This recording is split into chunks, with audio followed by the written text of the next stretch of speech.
Hello, and welcome to the pre-concert talk prior to the first concert of the Reno Phil's 2020-2021 season, different though it is from how it was originally conceived. My name is Chris Morrison, and I am a producer for KNCJ Public Radio, and I also write the program notes for the Reno Phil, and I'm very happy after many months away to be joined again by the music director and conductor of the Reno Phil, Laura Jackson. Hello, Chris. Hello, Laura. Nice to see you once again. It is absolutely wonderful to be back here with you and to be with our audience again and have this opportunity after all these many months to perform, to bring the musicians of the Phil back together. It's been 8 months. I think the last time that we saw one another was at the Reno Phil office. I think it was on the day that the remaining concerts of the 2019-20 season were canceled. Yes. And it was a pretty depressing occasion. It also happened to be Friday the 13th, I remember. Yes, it did. Now that you mention Not it. that I'm superstitious, but I do remember that. Yeah, that was a sad day because we were about to do a Scheherazade concert and then all of a sudden, out of safety, we had to cancel it. And we didn't know at the time that it was going to be a fairly long stretch without music. But it just makes this moment even more electric and joyful. And I think that the musicians and I just absolutely are going to be almost levitating off the stage as we perform tonight because we cherish this so much, the opportunity to be together, make music together, but then also to share it. It isn't as though the Phil had stopped operations all these many months. Mm-hmm. It's just been a matter, as so many other organizations have had to do, to rethink how to go about business in the era of the coronavirus. So the Reno Phil has had projects ongoing, but this is, as you say, the first time that an actual orchestra has had a chance to join together on stage and present some music. Right, yes. You know, I have been so incredibly proud of the team, the institution, both the musicians and the staff and the board, in the ways in which we have adapted to this whole situation. And, you know, first it was virtual projects. And then as soon as it was safe to send a musician or two out, we're doing our pop-up concerts and all of it working up to today. It's going to be an online stream of a concert. There won't be any live actual audience, but all of us will be gathering around our computers to enjoy the music of the Reno Phil.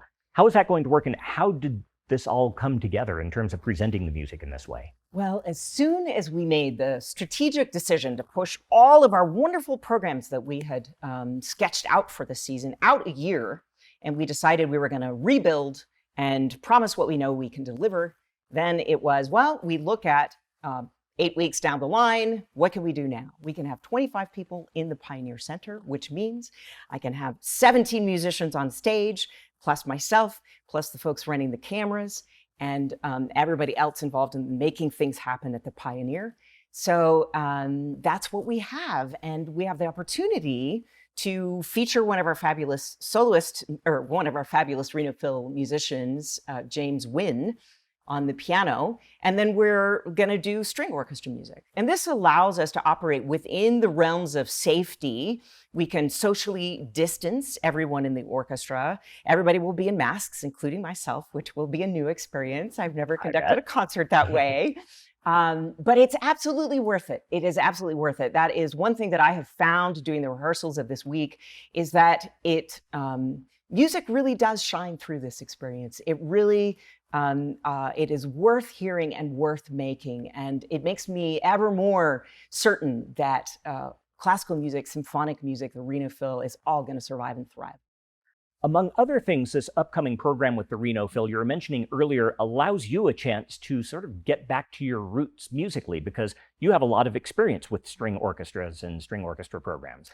Yes, you know, with the Reno Phil for the last 11 years that I've been making music with them, it's been focused on large orchestra pieces. Which is only natural. That's only natural. That is what we are about. But actually, I started as a violinist, and one of my primary jobs as a freelance violinist in Boston was as a violinist in the New England String Ensemble. So I was playing string orchestra music. And I deeply love this stuff. I mean, it's just fabulous. I played, string orchestra repertoire in school. Actually, one of my very first conducting jobs was a string orchestra. So there is a way in which I'm coming back to my roots and my beginnings, and it is a really nice opportunity for me to engage with an intimate group on the Pioneer stage, with these musicians that I know so well in one way, but then to actually get to know them in a different way and in a more intimate and personal way will be really, really a pleasure. Let's talk a little bit about the specifics of the program that you came up with, because you have this opportunity coming back, representing yourself to the public, the Reno Phil, after months away. What was your thought process in putting together these specific 3 works that we're going to be hearing in this program? I wanted to mark this occasion. The Reno Phil has been silent for 8 months in terms of large ensemble performances. And that has never, ever happened before in our history. And actually, you think globally, the entire world has been without live orchestral music and live group artistic experiences this entire time. So I thought, what would really speak to us here and now? And I was exploring the music of William Grant Still, and I came across a solo piano piece called Out of the Silence. And that immediately, just reading the title of the work, spoke to me. And I thought, oh my goodness, that is exactly what is happening for us now. We are coming out of the silence. And then when I listened to the piece, I immediately had tears in my eyes. It's this beautiful, contemplative, peaceful work. And so I thought it would just be a perfect way to have one single musician, a metaphor of the quarantine, of the individual musical and human spirit, still thriving in solitude. But then what's wonderful about this live stream experience is that we can take advantage of the theater. We can take advantage of the fact that we can start with a stage empty of everything except the piano. And Jim Winn can come on and play his piece and be that solitary musician.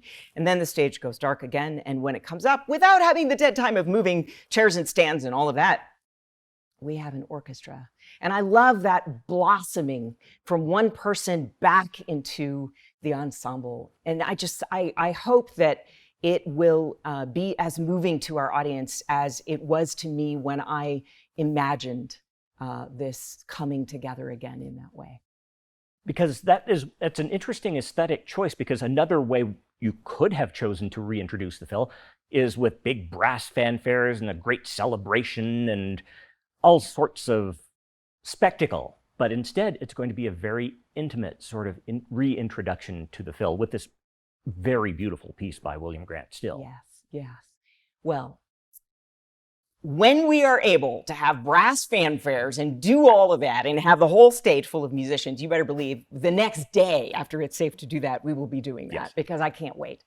Some of it is logistical, that right now we are choosing to use musicians that they're string players so they can have masks on while they play. So some of the instrument choice right now is that. But I think that there is something so personal about starting this way.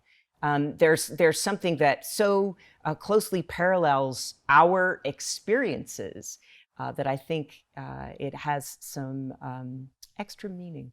Starting with William Grant Still is a great idea, because once upon a time, he was a very, very well-known composer here in America. He's been referred to as the Dean of African-American composers. And he has a vast output that is largely forgotten. He wrote 5 symphonies, 9 operas, I think. He did not himself play the piano, but he married a pianist. He was an amazingly facile musician. He played all of the string instruments, several wind instruments, but didn't learn how to play the piano. But he married a woman named Verna Arvey, who was a writer and a pianist. And it began a great creative collaboration. She wrote the libretti, the words, for several of Still's operas and for songs. And as a pianist, she premiered a lot of piano music that Still wrote specifically for her, including the set of pieces called 7 Traceries, which he wrote in 1939, which was the year that the two of them got married. And out of the silence, the piece that was going to be featured in this concert is the middle piece, the fourth of those 7 pieces. And as you'll hear, let's listen to the beginning of it. It is a surpassingly lovely piece.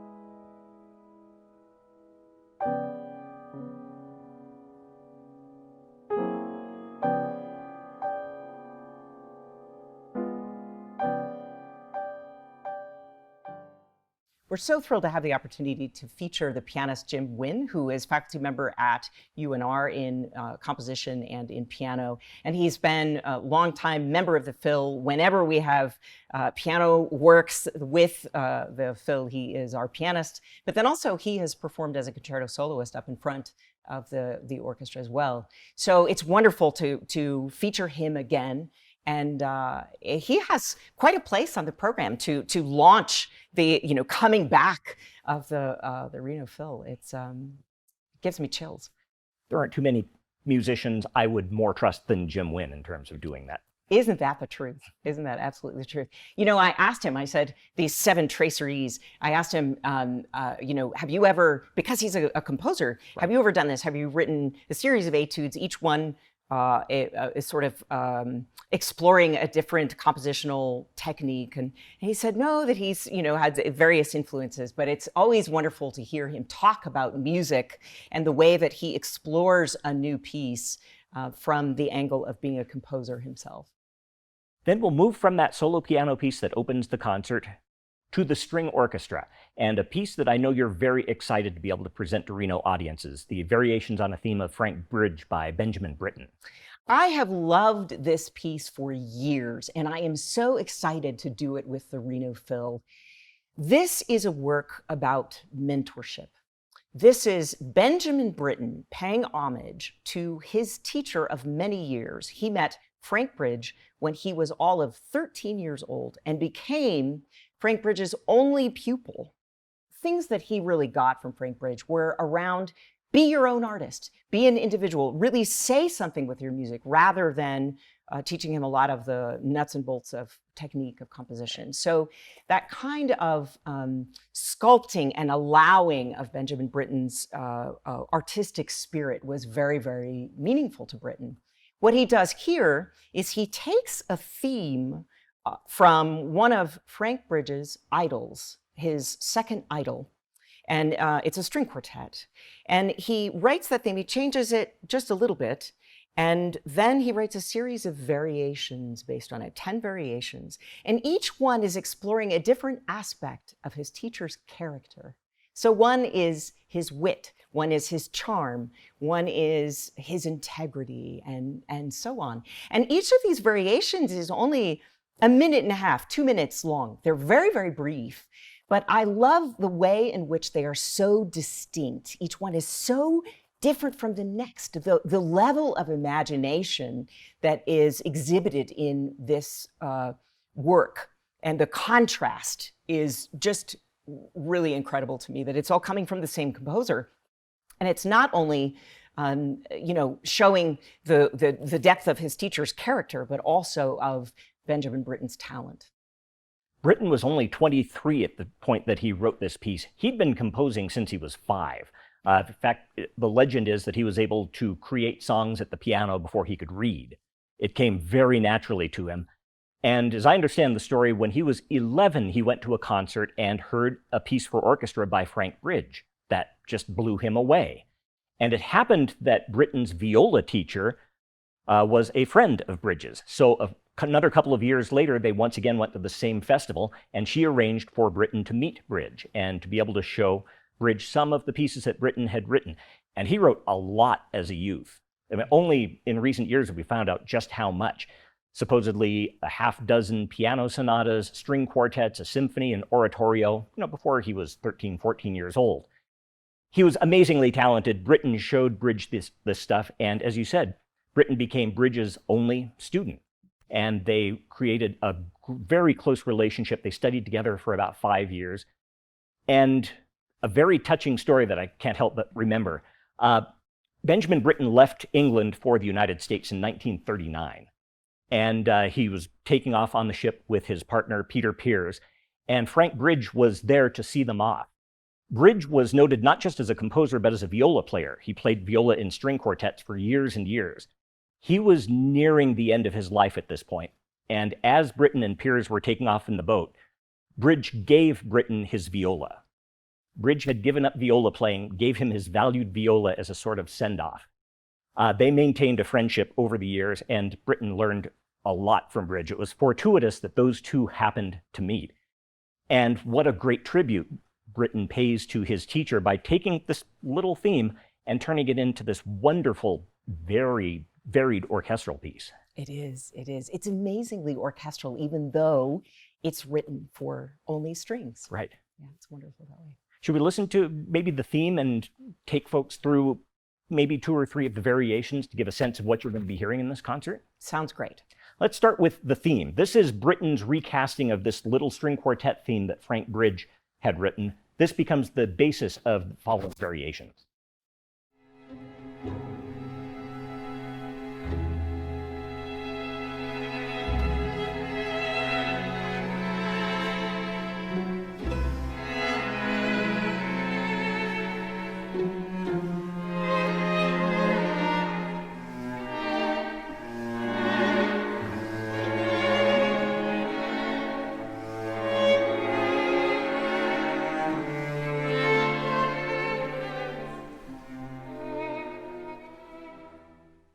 Then we come out of that theme, and there are, as you said, 10 variations. And you mentioned a few that were of particular interest to you and particularly fun, because they're not only portraits of Frank Bridge, but Britten, being the amazing musical intellect that he was, each of the variations has its own very specific sort of character. He even gives the pieces specific names so we know kind of what to expect.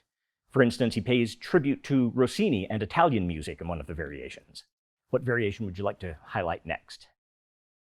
So the aria italiana, yes, this is the one that is a la Rossini. It's exhibiting Bridge's wit, his humor and wit. So it's full of pauses. It's very showy. There are elements where the first violins are scampering around, and then they go on a fermata, and they just sit there, and you don't know when they're going to come off, and then they scamper back down. The other thing that's interesting about this particular variation is that the strings are accompanying the first violins who are going off on this, a crazy scampering melody, and they're pizzicatoing, they are plucking. It's quite difficult to do. I mean, they're strumming like a guitar, and it's very vigorous strumming. So actually it can be, I have had string players like try to do this with guitar picks and different, and it never works. You have to you kind of have to beat up your finger a little bit and just get the job done. But it's a great, exhilarating, very exciting variation.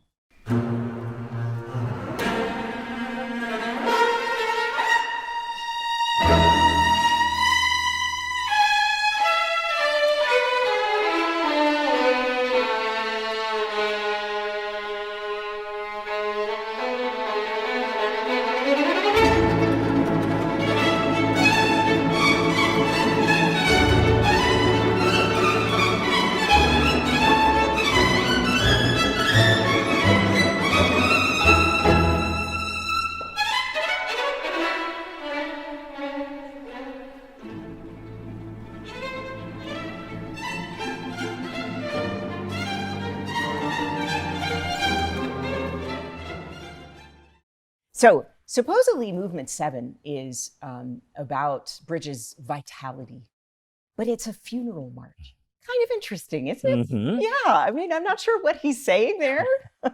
Perhaps, I mean, obviously, I think this is Britten's humor. There was probably plenty of vitality in Frank Bridge, but it's a wonderful movement. I really love this movement. The depth of the sound of the low strings, the sort of jagged, the intensity of the jagged motions. They're almost like Romeo and Juliet stabbing chords in the upper strings. It just has tremendous intensity, and it's wonderful. It's very dramatic, very dramatic.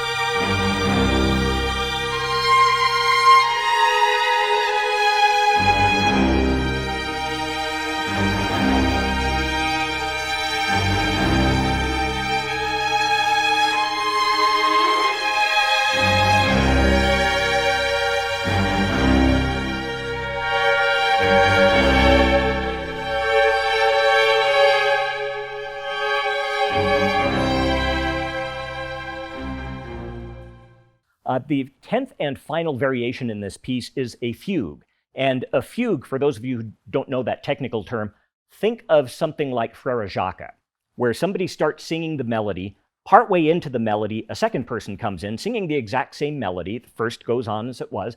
Then a little farther in, a third person comes in, and maybe even a fourth.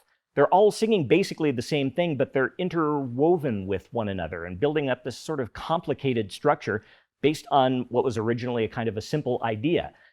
Fugues have been around forever, Johann Sebastian Bach being famous for them, but it's a way of creating a sort of complicated web of music, and Britten does this with such great skill. He really does. It's an incredibly masterful thing to be able to do, because you have all of these intricate melodies and you're making them all fit together and fit on top of each other. Right. And I always think of it like looking at a tapestry of different color threads, and you can, in a way, take your eye and follow each thread through, or you can just sort of sit back and marvel at the whole thing. But in any case, in this fugue, the each line comes in and adds to the texture, and it bubbles along actually quite gently and quietly, despite the fact that it is quite difficult to play. I think we have an excerpt of this, do we not? We do.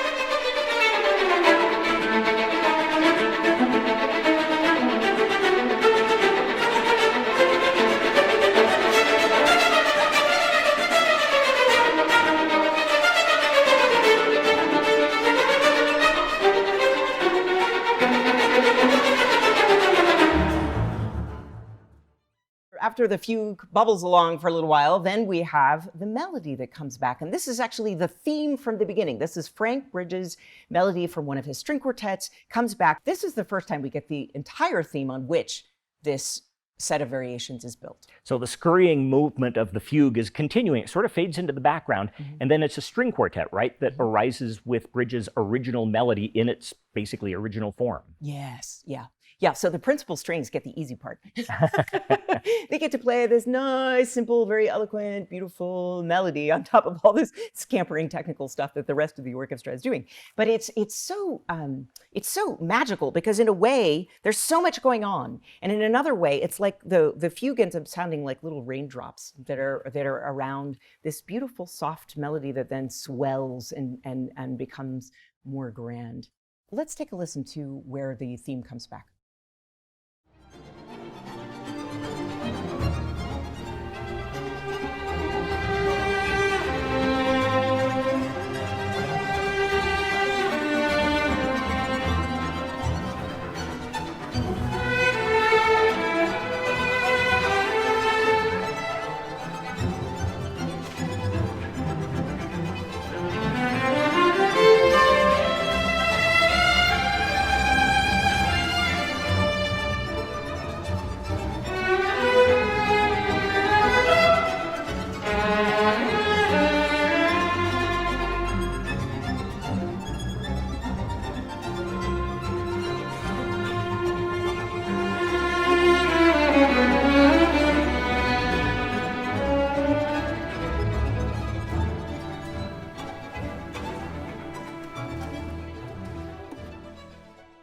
Yeah, I find it really intriguing that Britten ends the whole piece with this lento. It's very contemplative. It's very meditative, and it, you know, bridge was still alive. They still had this vibrant friendship and great fondness for each other. And so I'm not entirely sure why he ends it in this way, but in some sense, to me, it makes me think of, there's a little bit of melancholy in it. And it makes me think of the melancholy of growing up and of letting go of your mentors in the sense that you become your own. And there's a wonderful sort of umbrella of safety when your mentor is everything to you, and then suddenly you're kind of out on your own in an adult-like way. And I think that's what it makes me think of. It's kind of like a graduation piece. It's as though Britten feels that he has finished his studies, he's learned what is necessary, and now he wants to pay tribute to the person who has meant so much to him as he has been forging his own musical style. Yes, and Britten himself, in his description of this last movement, it is about our affection for one another. Then after this rich and wonderful piece by Benjamin Britten, which may not be as familiar to everybody, something that will be familiar to pretty much everybody, and that's Eine kleine Nachtmusik by Mozart. I know, I can't wait to do this. You know, string quartets, string players as individuals, they play this at every wedding they do, or every reception, or anywhere that they are making music for people in some sort of light, festive atmosphere. It's played very often. But as a conductor of a large orchestra, I don't get to do this piece all the time. Sure. So it is just such a pleasure for me to come back to this serenade that I used to play all the time. And of course, you know, in my mind, I have the whole thing memorized from my playing days. But to come back and do it, it's going to be a true celebration, a really wonderful thing to welcome everybody back to music with. Yeah, if the name isn't familiar to you, let's listen to the very beginning of Eine kleine Nachtmusik. If the name isn't familiar, the music is going to be.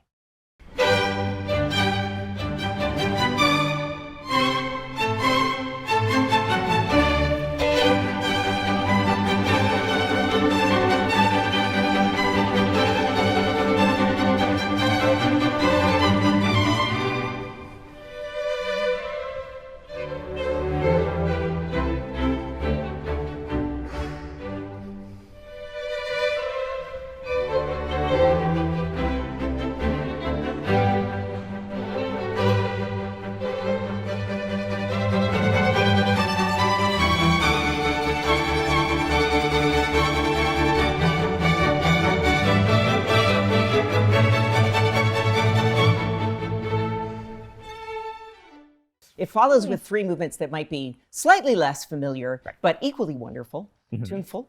We have a beautiful romance, and then a minuet, and followed by a very lively allegro at the end that I think will send everybody out feeling lighter after the concert. Yeah, Mozart titled this piece a serenade, which means that this wasn't meant to be a super ambitious intellectual piece. It was meant for entertainment. It was probably designed for, nobody knows why Mozart exactly wrote this piece, but it may well have been, as serenades usually were back then, designed for some sort of occasion, a party or a graduation or a civic ceremony or something like that. It's meant to be lighthearted and entertaining and fun. Mozart succeeded in that, I think it's safe to say. I think absolutely. I know as a fan of the Reno Phil and a season ticket holder, I'm really excited to experience this sort of new incarnation of the Phil. And I don't have to wear a suit and tie. I can sit at home and just sit in front of my computer and enjoy these wonderful musicians that we have all enjoyed for years and get to see them in a somewhat new context. It's going to be a lot of fun. We're definitely in a new era, and we are all excited about the time when we can gather together again in the hall. But for now, it's really exciting to me that we have 6 video cameras that are going to give everybody an up-close and personal sense, as if they're on stage with us. And what I really hope is that they're going to capture the exuberance that we're going to feel at being able to come together and make music again. Thank you very much, Laura. Thank you, Chris. And thanks to all of you. Please enjoy the music. The Reno Phil returns to the stage for a virtual concert event, Out of the Silence, live streaming October 3rd and 4th, featuring James Winn on solo piano and works from Britten and Mozart for a strings-only ensemble. Tickets and virtual concert information at renophil.com.